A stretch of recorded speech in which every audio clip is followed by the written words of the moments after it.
Sí, se ve bien. Bien. Sí, sí.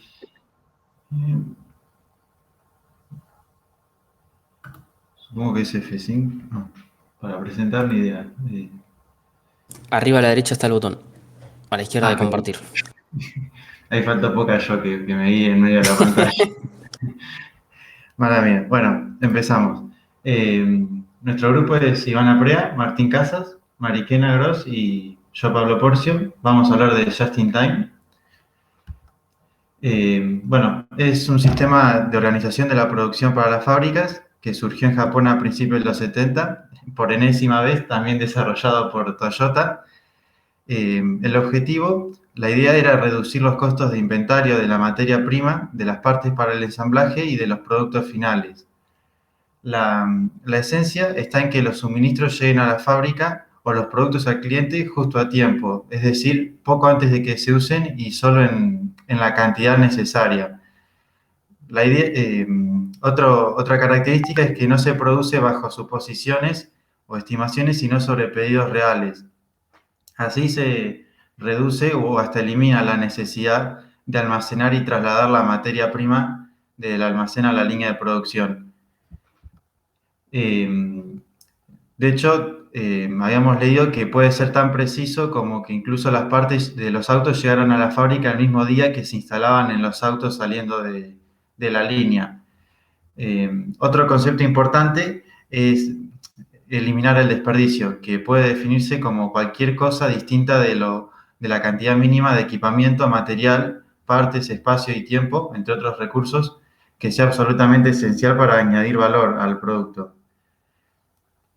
Entonces, de forma resumida, podríamos decir que el objetivo es eliminar las tareas sin valor y ofrecer un producto o servicio de calidad que garantice la satisfacción con el menor consumo de recursos posibles. Obviamente estaba, como los otros métodos que vimos, pensado para la manufactura, donde ofrece 4 ventajas. Como ya dije, se reducen los costos de inventario, también se mejora la visibilidad en toda la cadena de suministros, porque los problemas se pueden, bueno, encontrar y arreglar rápidamente. Y por otro lado, es menos probable que las partes se deterioren, lo que sería el costo de demora, o que se vuelvan obsoletas, que es el costo de retrabajo. De los 4 puntos, el primero no es muy aplicable en la industria del software, pero sí lo son los otros 3, como vamos a ver a continuación.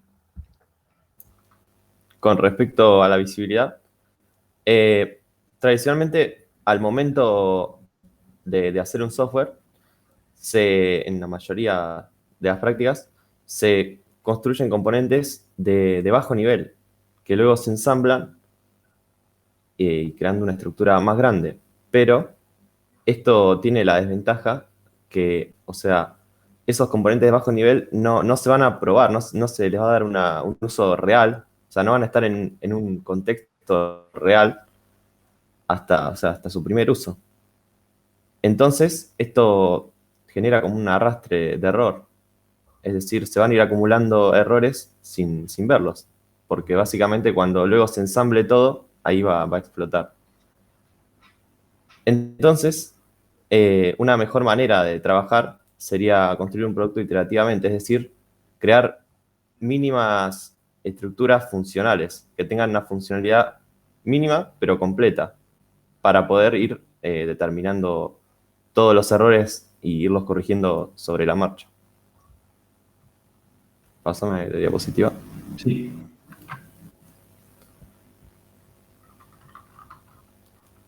¿Ahí cambió? Sí, ahí cambió. Con respecto a los costos de demora, pasa algo similar. Tradicionalmente en la manufactura, las partes, como dijo Pablo antes, se deterioran a lo largo del tiempo por tenerlas almacenadas. Esto en el software se puede ver desde el enfoque de que los errores, cuando pasa el tiempo sobre algo que construiste, sobre cierta funcionalidad del software, se va olvidando cómo se hizo. O sea, cómo funciona. Tendrá que ser extremadamente claro el código y usar muy buenas prácticas para que a simple vista se sepa o estar muy bien documentado. En este caso, aplicaría entonces, o sea, se podría ver como una analogía con las partes que se deterioran, porque básicamente se evitaría el costo de demora de tener que arreglar bugs en etapas posteriores, entonces te ahorras cierto tiempo que podrías perder analizando todo el código de nuevo.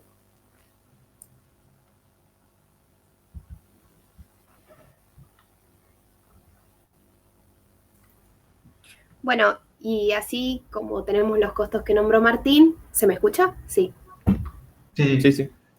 Están los costos de retrabajo, que si hablamos del diseño de productos manufacturados, podemos decir que el costo de retrabajo suele ser ocasional y puede ocurrir si hay que mejorar fallas en el diseño por razones de moda del producto o para agregar alguna que otra mejora. Ahora, si nos centramos en el desarrollo de software, el problema de retrabajo suele ser bastante peor porque las cosas tienden a cambiar con mayor frecuencia. Es probable, y esto, lo sabemos por haber trabajado la mayoría de nosotros, que probablemente cuando se hace algo antes de que sea necesario, se tenga que volver a rehacer.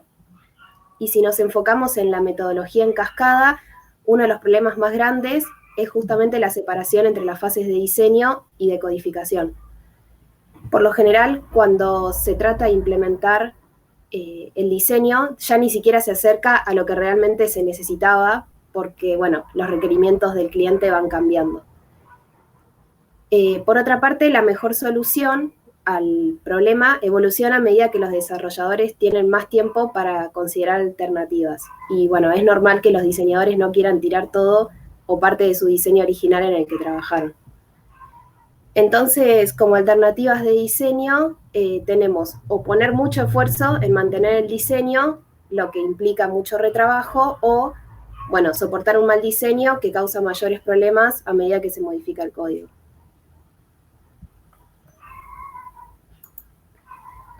Entonces podemos ver que hay dos cuestiones a tener en cuenta. Por un lado, el lado del negocio, que cambia seguido, por lo que es complejo relevar requerimientos muy adelante en el tiempo.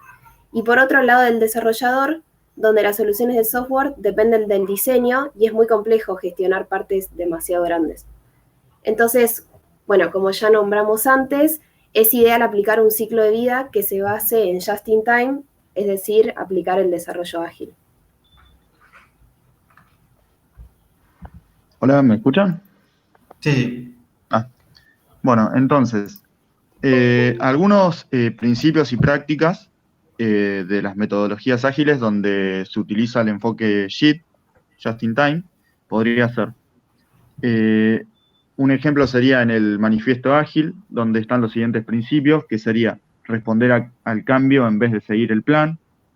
Nuestra máxima prioridad es satisfacer al cliente mediante la entrega continua y temprana del software con valor. Entregar software que funcione con frecuencia desde un par de semanas hasta un par de meses, con escalas de tiempo más cortas como preferencia. Es decir, esto va ligado a lo que decíamos antes de tratar de reducir los tiempos, ¿no? Después, los empresarios y desarrolladores deben trabajar juntos a diario durante todo el proyecto. Estos estarían relacionados a la metodología ágil en el manifiesto ágil. Ahora, también podríamos nombrar algunos principios que están en el Extreme Programming, que podría ser hacer pequeños lanzamientos frecuentes, no agregar funcionalidad antes, tener un diseño simple, documentar de forma continua también. Estos son algunos que, también están ligados a los que nombré antes también en el manifiesto ágil, ¿no? Estos, la mayoría, están todos relacionados.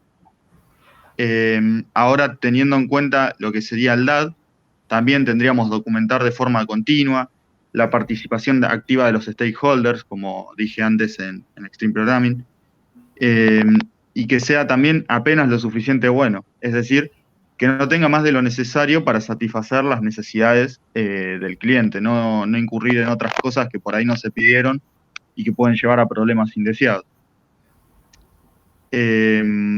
Por otra parte, sí podríamos nombrar también la metodología Scrum, que esta toma el principio de inspeccionar y adaptar, es decir, ir controlando que todo esté correcto y en caso de que haya fallas, ir acomodándolo. Entonces nosotros como conclusión podemos decir que aunque JIT, como vimos, está desarrollado para la manufactura de productos, como lo vimos que lo implementaba Toyota, tiene varios principios que son implementables en la ingeniería de software, porque ambos campos se enfrentan al mismo problema, que sería la complejidad de las soluciones y la incertidumbre sobre el futuro del negocio. En las fábricas no tiene sentido planificar inventarios a largo plazo que hacen poco flexible el producto a los cambios en el mercado. Es decir, como habían dicho, guardar productos que en un tiempo quizás ya no sean vendibles o bajen su valor, ¿no? Entonces, debido a esta realidad, las metodologías ágiles de desarrollo incorporan varios principios y prácticas basadas en just-in-time. Y actualmente las herramientas ideales para encarar los proyectos de software son aquellas que usan metodologías ágiles. Bueno, y con esto terminaríamos. Si hay alguna pregunta.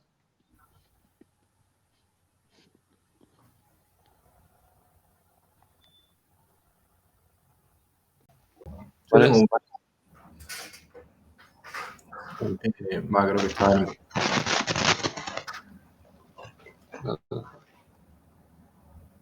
bien. Bueno, pregunto. Esto que estaban mostrando, ¿se escucha bien? Sí. Sí, se escucha perfecto. Esto que estaban mostrando, por ahí más aplicado a lo que sería una fábrica y no la industria del software. Pensándolo en esto que decían de que arranca, bueno, como por ahí la gran mayoría de los que estuvimos mostrando en Toyota. Pensándolo que es por ahí, o sea, en Japón. Pensándolo por ahí en un país como el nuestro, donde por ahí el tiempo de los proveedores o lo que sea es distinto, o debido a importaciones de materiales que se necesitan, costaría un poco más hacer esto de recién conseguir la materia prima cuando sale un pedido para no tener cosas esperando mucho tiempo. ¿Ustedes lo ven como un método por ahí viable, o por ahí en un país donde no hay tanta flexibilidad o tiempos tan acelerados, no lo ven como algo tan aplicable?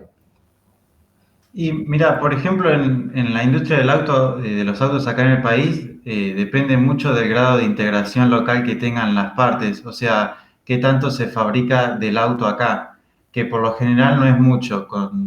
Yo que más o menos leo de autos, con suerte llega a la mitad o apenas. Así que, como decís, depende mucho en específico del tema de las importaciones. Ahora bien, en el tema del software, al ser todo digital y digamos, en el desarrollo de software en Argentina se puede aplicar fácilmente. De hecho, bueno, creo que todos trabajan de manera ágil. Bien, perfecto. Sí, totalmente.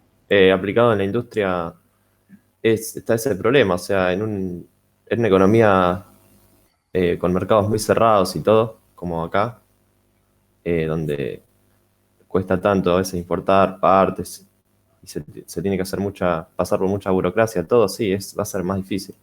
Son trabas que te ponen.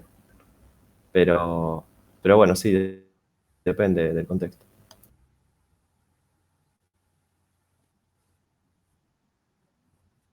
Sí.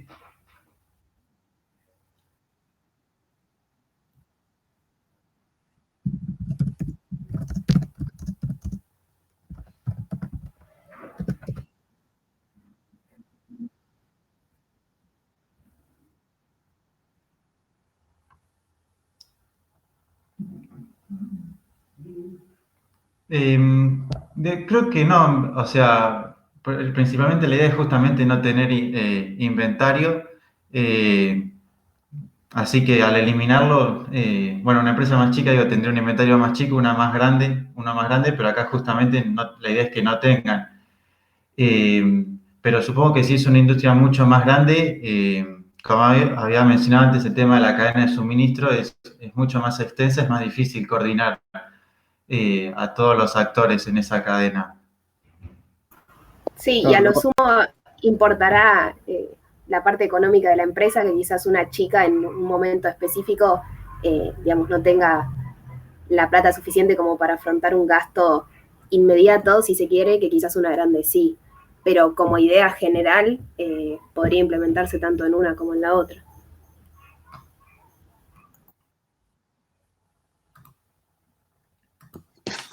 Yo tengo una pregunta. Diga. Sí. En lo que respecta al software, digamos, aplicado en este método, el proyecto, digamos, ¿puede estar ya empezado o tiene que ser en la etapa inicial en la que se decide aplicar este método?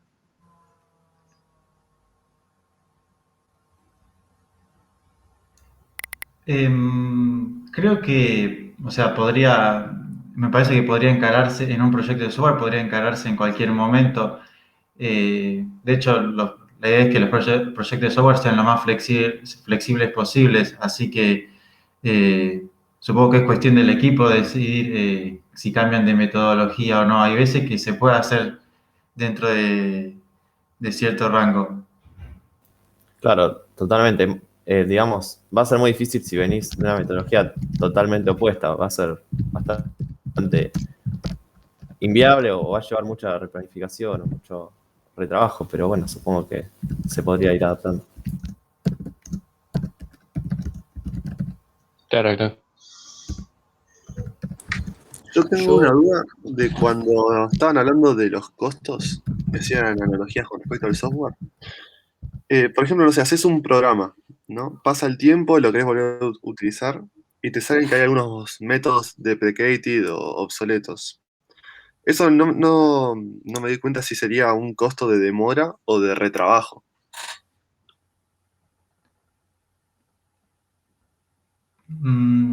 Creo que sería, o sea, obviamente, bueno, es relativo en realidad. De retrabajo supongo que uno podría, o sea, tendría que actualizar las bibliotecas, las librerías, especialmente si es una cuestión de seguridad.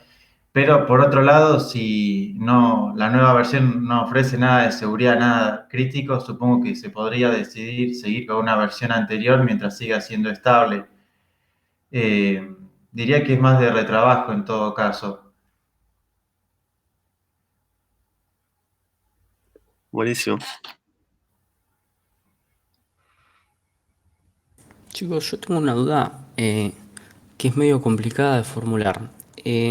Así que si no se entiende, díganme, por favor. Nosotros arrancamos viendo Just in Time y cuando lo aplicamos al software, como que nos fuimos guiando hacia lo que son las metodologías ágiles. Esta es la única alternativa, que está bien, lo que son las metodologías ágiles no es una cosa, son muchísimas, pero el contexto de metodologías ágiles es el único contexto en el que uno puede aplicar just in time al desarrollo de software. No sé si me explico, porque, o sea, nosotros Sí, nos... vos decís, si por ejemplo, como vos habías visto lo de Poca-Yoke, era más en particular, no sé, como dice Hernán, la sanitización de entradas, en cambio acá es en la metodología. Ujú.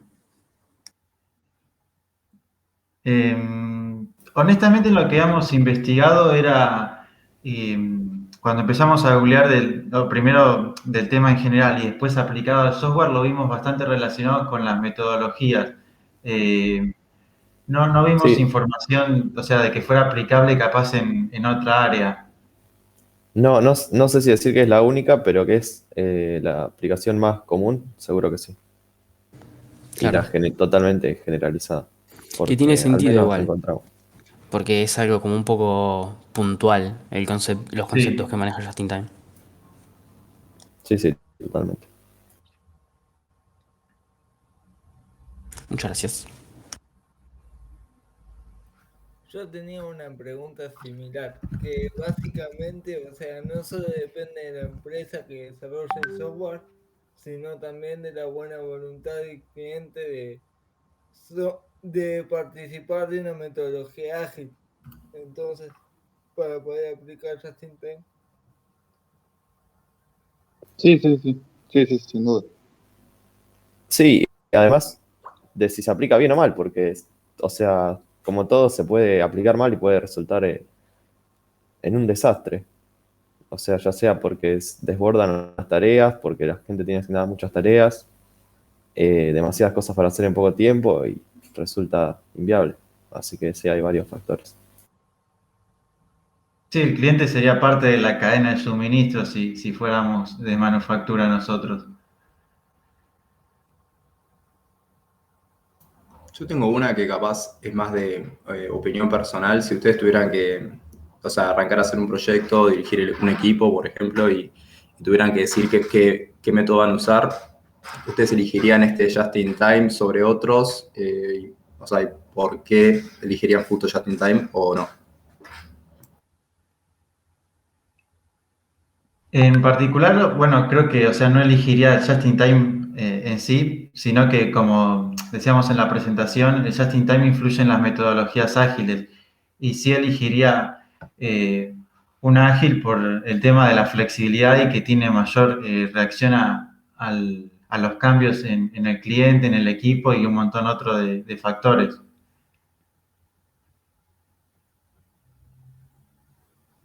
Bien, gracias.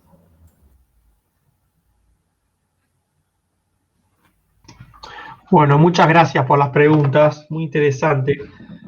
Quiero hacer algunos aportes. Me quedo con las primeras partes de la exposición donde decían que esto surgió en el año 70. O sea, quiere decir que hace 50 años.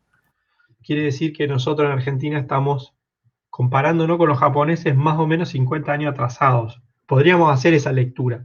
¿Por qué hago esa lectura que es personal? Yo no conozco ninguna empresa de producción acá en Argentina que aplique Just in Time.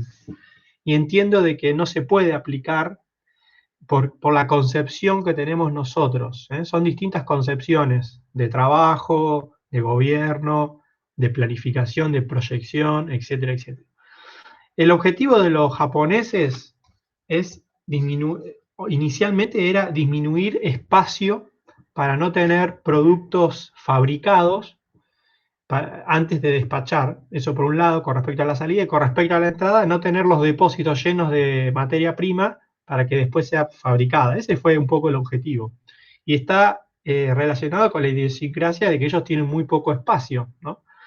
Acá pasa lo contrario. Acá pasa que nuestra concepción es la de acopiar, la teoría del acopio. ¿Y acopio por qué? ¿Por qué acopiamos nosotros en Argentina? Para especular muchas veces. ¿Por qué especulamos? Sí, especulamos. ¿Por qué? Por la inestabilidad económica. Por la inflación. Entonces, todas las empresas en las que yo he participado en procesos productivos, todos están especulando a comprar. Bueno, vamos a comprar ahora antes que suba el dólar, vamos a comprar antes que aumente el proveedor. El proveedor te pasa una lista de precios y te dice, esto es válida por 15 días porque va a haber un aumento del 3%, etcétera, etcétera. Yo trabajo en una empresa acá en el parque industrial que ahora agregó un galpón nuevo para acopiar. Y el galpón ese tiene 10.000 metros cuadrados, perdón, 10.000 metros cuadrados. O sea, es una manzana entera de 30 metros de alto, en donde van a solamente acopiar. Lo van a dividir en dos al depósito. En materia prima, que es lo que ellos compran, los insumos, y en los productos terminados que lo van a acopiar en otro lugar. Y tienen acopiado en pallets millones de pesos. Y ahora vos decís, y una cuestión, por ese espacio físico están pagando seguridad, están pagando impuestos, están pagando servicios como electricidad, etcétera, etcétera, pero no importa. El objetivo es tenerlo acopiado acá porque si sube lo remarco y gano plata. Entonces, bajo esa concepción, yo entiendo de que estamos 50 años atrasados y la verdad que no creo que salgamos de esta concepción de que si aumenta el dólar, aumento el producto, que si me aumenta mi proveedor, aumento el precio de reposición. Hoy las empresas están trabajando con tres tipos de precio. El precio de venta, el precio de reposición, es el precio que me cuesta a mí reponer un producto, y el precio dólar o el precio proyectado. Generalmente nosotros tenemos algunos sistemas donde hemos agregado estas variables para que los contadores generalmente hagan el análisis, el flujo de caja, etcétera, etcétera, y puedan estudiar ellos. A ver, y el precio, y tenemos otra empresa que le agregamos el precio simulado en dólar. O sea, ellos tienen el precio dolarizado, al día de hoy, dependiendo del dólar oficial, y además tienen un dólar simulado, es qué pasa si el dólar aumenta a 180, qué pasa si aumenta a 190, qué me va a pasar dentro de 2 meses, dentro de 3 meses. Entonces, con todas esas especulaciones con las cuales nosotros trabajamos, esto es imposible de aplicar. Y además le agrego otro componente. Ahí decía de just in time, supongamos que yo tengo que fabricar vasos. Bueno, para fabricar vasos necesito comprar materia prima, que es el vidrio. Es imposible en nuestro país aplicar just in time porque el proveedor de vidrios también tendría que aplicar just in time. O sea, toda la cadena tiene que aplicar just in time. Y además tenemos que, si hay un paro de gobierno o hay un corte de rutas, es imposible que llegue mi camión de vidrio para que yo fabrique y me voy a demorar en el proceso productivo y no le voy a cumplir al cliente. Entonces, fíjese que tenemos muchos eslabones o muchas trabas, o tenemos un cepo al dólar, o tenemos una... Bueno, fíjese lo que pasó ahora, que el gobierno decidió anular por 30 días la exportación de carnes. Bueno, ¿cómo hacemos para aplicar just in time en un campo? En donde tenemos la materia prima, que es la cabeza de ganado, tenemos el proceso productivo, que es matar al ganado, prepararlo, enviarlo al mercado central y del mercado central exportarlo. Bueno, entonces esa cadena, que no la conozco, pero más o menos supongo que es así, bueno, ¿cómo vamos a hacer un just in time si los productos que van a salir, que son las vacas, me dicen que por 30 días no pueden salir? Entonces, fíjense que es muy complicado aplicarlo acá, por lo menos en los procesos productivos. En la industria del software sí coincido con ustedes en lo que es todas las técnicas de metodologías ágiles, que son un montón, el conjunto, que me parece que por ese lado sí lo podemos implementar nosotros. Pero también dependemos del cliente y de los requerimientos del cliente y que el cliente responda en tiempo y forma para que nosotros apliquemos just in time. Bueno, muy bueno, me gustó que participaron casi todos. ¿Alguna duda más que quieran preguntar?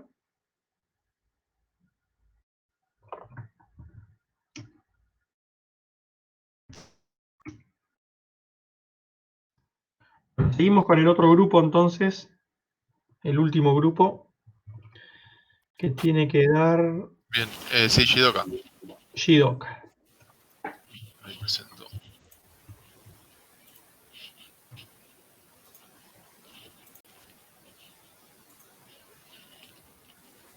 ¿Ahí se está viendo? No, estabas mostrando el documento. No el Power.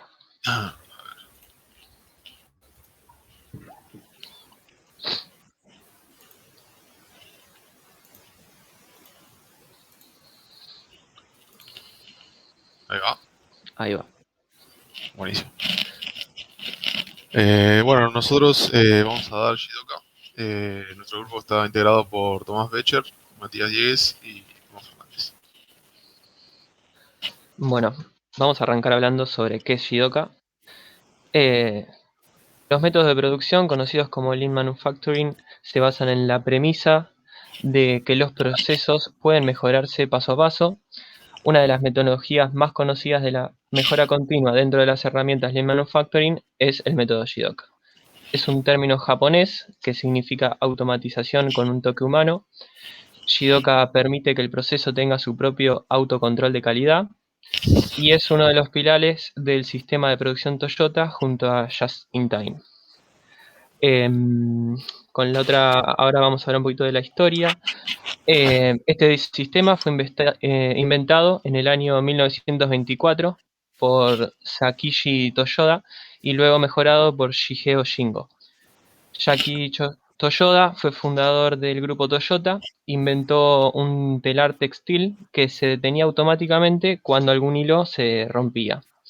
Se trataba de una innovación revolucionaria porque permitía que un operario manejara más de una máquina a la vez.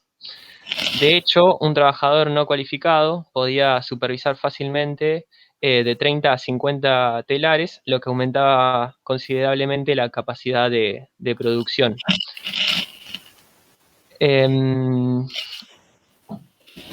La filosofía Jidoka se basa en la idea de la automatización humana. El concepto de Jidoka es revolucionario por muchos motivos. Entre ellos, porque choca frontalmente con los esquemas de organización tayloristas anteriores, donde solo el jefe de la planta podía detener la cadena de producción y donde los trabajadores eran peones que necesitaban ser supervisados. Para poder asumir la responsabilidad de detener la línea de producción, el trabajador pasa de ser un peón que no conoce cómo se encaja su labor dentro de todo el proceso a ser un trabajador cualificado, con visión extremo a extremo del proceso productivo y con capacidad para tomar decisiones. Otro de los puntos importantes es que la figura del controlador o del supervisor es eliminada, ya que el compromiso de los trabajadores es mucho mayor cuando se delega en ellos responsabilidades y cuando se les otorgan medios para denunciar los obstáculos y solucionarlos, que cuando rige el panorama de mando y control donde los trabajadores obedecen y callan. Por último, los departamentos de control de calidad fueron suprimidos. El concepto de control de calidad es obsoleto, ya que tradicionalmente el control de calidad era realizado por un departamento dedicado al final del proceso productivo, que desechaba aquellos productos que tenían defectos mediante labores de inspección. Este último aspecto es fundamental en Jidoka porque en el control de calidad antes la resignación ante la inviabilidad de evitar los defectos planificados desde el principio a muy largo plazo, donde una vez en marcha la menor modificación del proceso era algo caro, lento y burocráticamente pesado. Tommy, si querés podés pasarla. Ahí está. Porque estoy hablando ahí. Los departamentos de control de calidad solían ser áreas temibles de la empresa que ejercían el control policial sobre el resto de las áreas. Ante la imposibilidad de solucionar los problemas y ante el miedo a denunciarlos, los trabajadores no tienen más remedio que encubrirlos y trasladarlos al siguiente eslabón de la cadena. Por eso, las actitudes policiales suelen ser contraproducentes, ya que los problemas se ocultan en vez de denunciarse. Bien. Bueno, ahora con Jidoka, con respecto al control de calidad, la idea es no resignarse ante la producción de defectos ni al control de calidad por inspección, sino que la calidad no se controla, se produce. Si un proceso está produciendo defectos, lo que habrá que hacer es modificar el proceso productivo para que dichos defectos no se produzcan y no sea necesario desechar nada. Lógicamente, la modificación de un proceso productivo solo es posible cuando este es flexible y está preparado para el cambio, mientras que es inviable cuando las modificaciones son caras, lentas y burocráticamente pesadas. Por esto, ¿no?, la adaptación al cambio es un requisito previo del aseguramiento de la calidad. También, era importante destacar que, siendo Jidoka un enfoque opuesto al control de calidad por inspección, era chocante o es chocante ver que gran parte de las empresas certificadoras de calidad se centran en el establecimiento de puntos de control o inspección para asegurar el estricto seguimiento de un determinado proceso productivo, ya que no se trata de establecer puntos de control por todas partes, sino de modificar el proceso productivo para que este control sea necesario o automático, de forma que no haga falta dedicar operarios a la inspección y estos puedan dedicarse a labores más productivas. La siguiente también. Bueno, habiendo mencionado todo esto, paso el link a uno de los objetivos principales del Jidoka, que son, el manejo efectivo del personal, ya que solamente se va a contar con el personal necesario, que va a seguir una metodología automatizada. Para su ejecución va a ser necesaria la correcta capacitación de los operarios, van a tener que estar correctamente y completamente formados, con un gran conocimiento de los protocolos y procedimientos que aplican a cada una de sus funciones. También, para cada una de las actividades que realiza el operario, evidencia un documento con las instrucciones de trabajo descritas en todo detalle y los procesos optimizados. Y también va a ser necesario que todos los operarios tengan la obligación, como parte de sus tareas, de asegurar dar la mayor calidad posible y no solo un departamento en concreto. Siguiente también. Otro de los objetivos es garantizar la calidad de los productos, como dije hace un ratito. No hay un departamento de calidad que se encargue de hacer o detectar los errores, sino que son todos los operarios y que en caso de ser necesario un control de calidad externo, este se debía realizar en la misma línea de producción. Esto es para el caso de fábricas y maquinarias de esa época. Y otro de los objetivos es la disminución del tiempo de producción, ya que al ser un proceso automatizado se reducen los tiempos de producción, ya que la maquinaria va a quedar el menor tiempo posible en stop, ¿no? Parada. Siguiente, Tony. Y bueno, los últimos dos objetivos son la disminución de las unidades defectuosas, que bueno, cada vez que se detecta un fallo, este se va a reparar de forma inmediata, por lo que no se van a generar unidades con defectos, o sino las mínimas. Y la disminución de los costos, ya que al eliminar los departamentos y disminuir el personal, con la automatización se van a reducir los costos a largo plazo. Bien, yo voy a hablar sobre los pasos que hay que seguir para poder implementar Jidoka. El primero es descubrir la normalidad. Este problema puede ser localizado por dispositivos o manualmente por los operarios. Una vez que se detecta esa anomalía, el flujo de producción se detiene. Esta paralización debe ser atendida rápidamente para saber qué detuvo el proceso. Uy, se ve ahí porque toqué algo y... Sí, sí. Hola, hola. Sí, sí, se ve. ¿Me escuchás? Se ve bien, sí. Hola, hola, ¿se escucha? Se escucha y se ve bien.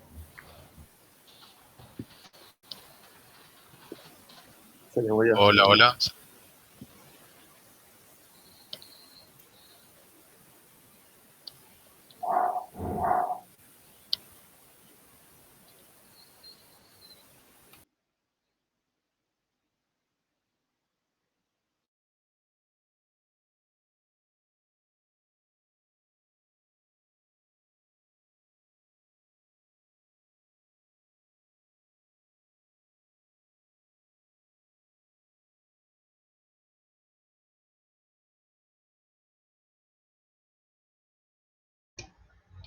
¿Se desconectó o está conectado?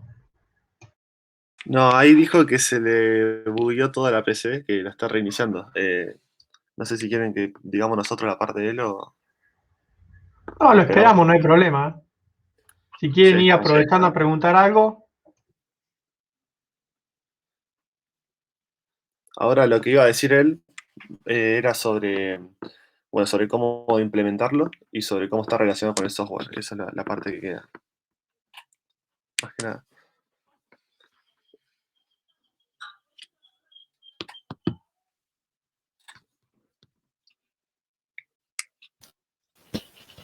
Hola, hola. Se escucha bien. Hola, ahí se Ahí está. escucha. Sí, perdón, se me trabó toda la computadora y no escuchaba a nadie más. Ahí vuelvo a compartir. Dale, no hay problema.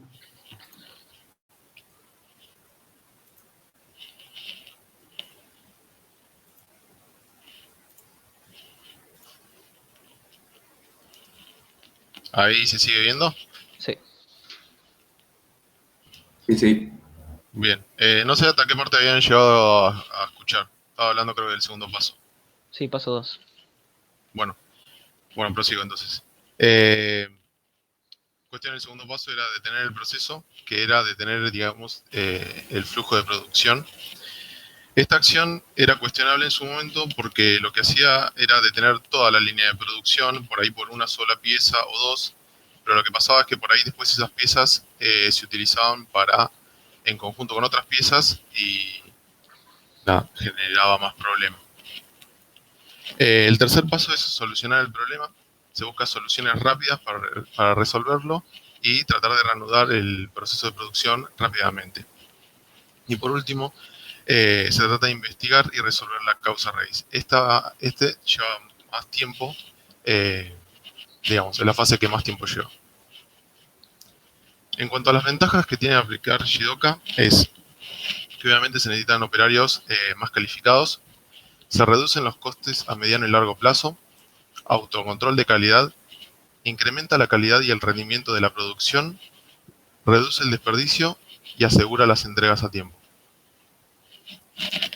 Bien, hablando un poco de las desventajas, obviamente va a haber más despido de los trabajadores, resistencia al cambio por parte del personal. Esto pasa porque generalmente los operarios van a tener que ser capacitados y van a cubrir más funciones y responsabilidades. Y generalmente lo van a hacer por el mismo sueldo. Entonces, esto va a generar bastante conflicto. Y por último, la última desventaja es que va a generar altos costos iniciales. como los despidos de personal, diseño de la planta, cambios en la distribución, entre otros. Bueno, ¿qué tiene que ver llevado esto Jidoka un poco más a la ingeniería del software? El concepto de calidad que predomina en el mundo de la ingeniería está ligado a dos aspectos. Garantizar el seguimiento de un determinado proceso de producción de software mediante el establecimiento de informes y puntos de control. Y el otro es garantizar la ejecución de un plan de pruebas exhaustivo por parte de un equipo de pruebas o certificación. Las pruebas de software, entendidas como una fase final del proceso de desarrollo, no son más que el clásico control de calidad o la inspección al final del proceso productivo. Desde el enfoque de Jidoka, las pruebas deberían ser automáticas y los errores no deberían propagarse nunca hasta el final del proceso de desarrollo. Esto facilita la automatización de las pruebas, que quedan integradas dentro de un propio proceso de diseño. Al quedar automatizadas, no es necesario que ningún grupo de personas quede destinado exclusivamente a la labor de inspección, sino que puedan dedicarse más a tareas más productivas. Los ejemplos más extendidos de la aplicación de Jidoka a la producción de software tratan sobre la automatización de pruebas y sobre el concepto de integración continua. Se señala que no se han explotado completamente este concepto y se propone la arquitectura de una herramienta que implementa Jidoka de una manera integral. En cuanto a ejemplos, pudimos encontrar XUnit como herramienta, que bueno, es un conjunto de varios frameworks, y la metodología TDD, que es una práctica de ingeniería de software. Bueno, ¿cómo podemos, o sea, algunas reflexiones que hicimos con los chicos para poder aplicar Jidoka en una empresa podrían ser, ¿existe algún grupo exclusivamente dedicado a pruebas o inspecciones dentro de la empresa? ¿Requieren las pruebas de interacción o inspección manual o se tratan de pruebas automatizadas? ¿Tienen los trabajadores cualificación y visión extrema o extremo de la problemática de negocio o se trata de un personal subcontratado y poco cualificado? Bueno, entre varias otras reflexiones que anotamos. Bueno, y eso sería todo.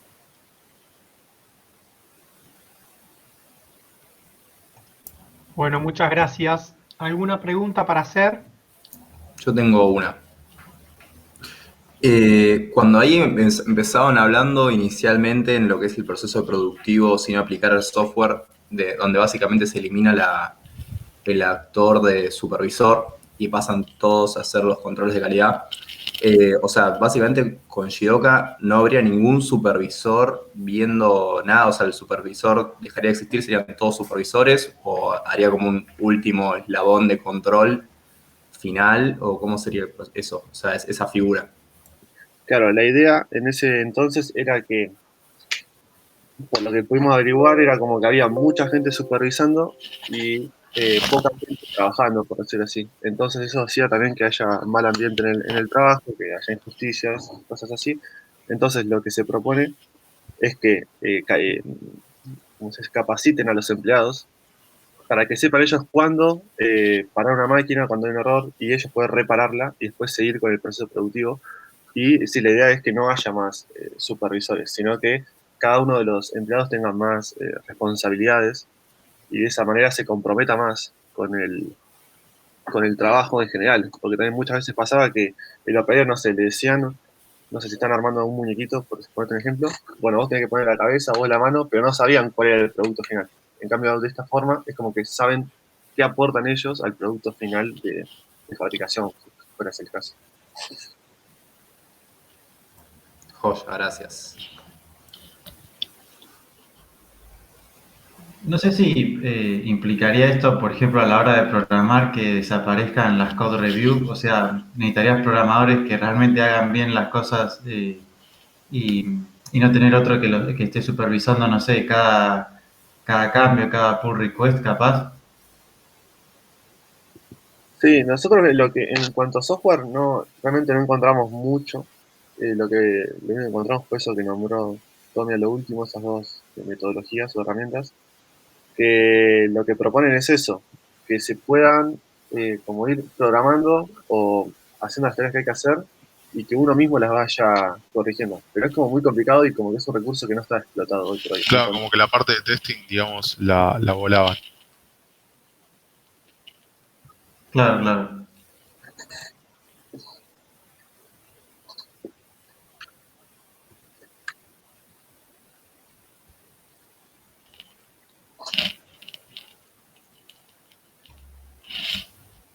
¿Alguna otra pregunta para hacer?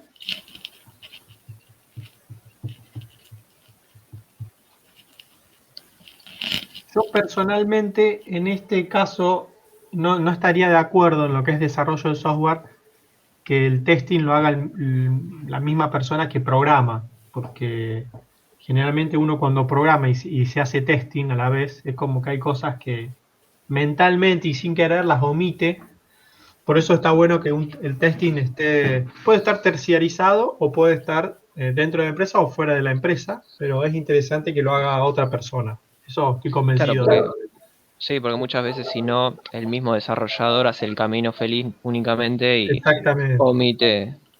Sí. Y no por mala intención, sino por No. apuro, por tiempo e inconscientemente. Exacto.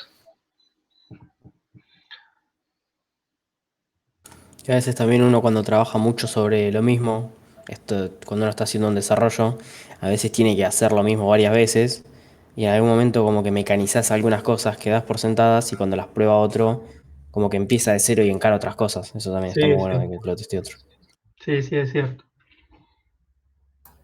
Yo algo por ahí que no es con, o sea, a los chicos, sino un poco más, después de ver todas las presentaciones, que increíble que todo haya nacido en Toyota, Japón. Sí. O sea, no solamente en Japón, sino en Toyota, particularmente, que, no sé, no entiendo cómo todos los métodos vienen desde ahí. Sí, bueno, inicialmente Toyota invirtió mucho en materia gris, eso por un lado, y estaban abiertos a mejorar, fueron pioneros en la mejora continua. Son los grandes creadores. Y hoy en día Toyota sigue así también, Sí. tipo, marcando tendencia, ¿no? ¿O cómo es? Sí, se ha emparejado mucho todo porque tenemos que pensar que ya está todo muy globalizado, pero en lo que es calidad, Toyota y atención al cliente, etcétera, y control de procesos productivos, en realidad los japoneses son así. Son unas maquinitas impresionantes, tienen todo sistematizado, automatizado.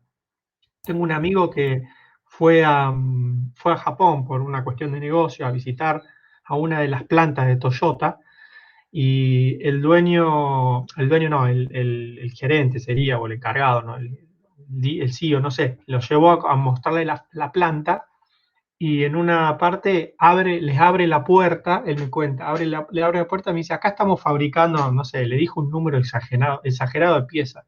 Y cuando abrió la puerta estaba todo oscuro, era un depósito gigante como si fuera una manzana, como para que lo dimensionen, todo apagado. Y dice, ¿cómo? Y prendió las luces.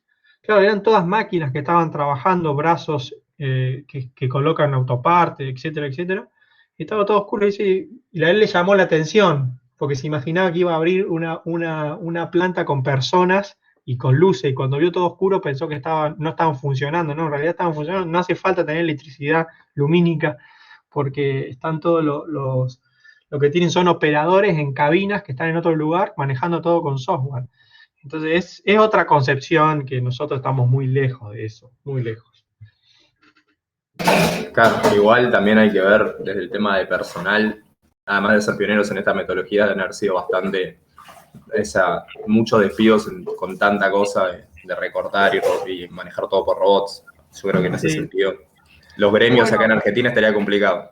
Sí, acá sería dificilísimo por la cuestión gremial, pero bueno, eso es una conversación muy interesante, es decir, que se les va a presentar mucho en la vida a ustedes cuando la gente dice, no, lo que pasa es que la tecnología hace que haya despidos. En realidad ya hay una grieta y hay gente que dice a favor, hay gente que está en contra. Yo cuando hablo de eso, siempre digo, bueno, pero ¿cómo puede ser que Japón, que es Alemania también, son los dos países más industrializados, con más tecnología, y tienen subocupación? O sea, la subocupación es lo contrario a la desocupación. O sea, ellos creo que ahora Japón tiene una subocupación de 1,12, una cosa así. O sea que están por encima de 1. O sea que no hay falta de trabajo, quiere decir eso. Y sin embargo son los países con más tecnología. Lo que pasa es que ellos acompañaron esa migración con capacitación y un corrimiento de la mano de obra no especializada a mano de obra semi-especializada y especializada. Entonces nosotros tendríamos que pensar eso. Si en una empresa que tenemos operarios que están con un martillito golpeando una tapita, por decir algo, traemos una máquina, una matriz que se encarga de hacer eso, bueno, a ese operario lo tenemos que capacitar para que haga otra actividad. Y acá es una conversación que ya nos podemos remontar a la historia, porque generalmente el problema de caer en esa conversación es que cuando se habla de tecnología, todos piensan inmediatamente piensan en robótica, pero en realidad el software también es tecnología. Entonces yo te pregunto, ¿cómo puede entonces hacer un agujero en la pared con una agujereadora? ¿Vos me estás diciendo que eso quita trabajo en vez de hacerlo en forma manual? O que una rueda, porque la rueda también es un invento que es tecnología y que sirvió para trasladarnos de mejor forma. O que una máquina cosechadora que es mucho mejor que la de hace 50 años, que eso va a generar que haya menos trabajo. No, eso genera que haya más producción, más capitalismo, etcétera, etcétera. Entonces, hay que analizarlo desde ese punto de vista, pero es una conversación muy, muy interesante y muy compleja. La realidad es que acá en Argentina la tecnología sí quita mano de obra, acá sí, pero porque justamente estamos atrasados en eso, en lo que es el corrimiento, la capacitación. La realidad es que las empresas, sacando a las empresas de software, ¿no? Pero las otras empresas no invierten mucho en capacitación para la gente que tienen trabajando. Entonces eso tampoco está bueno, no está piola. Claro, sí, tal cual. Bueno, ¿alguna otra pregunta?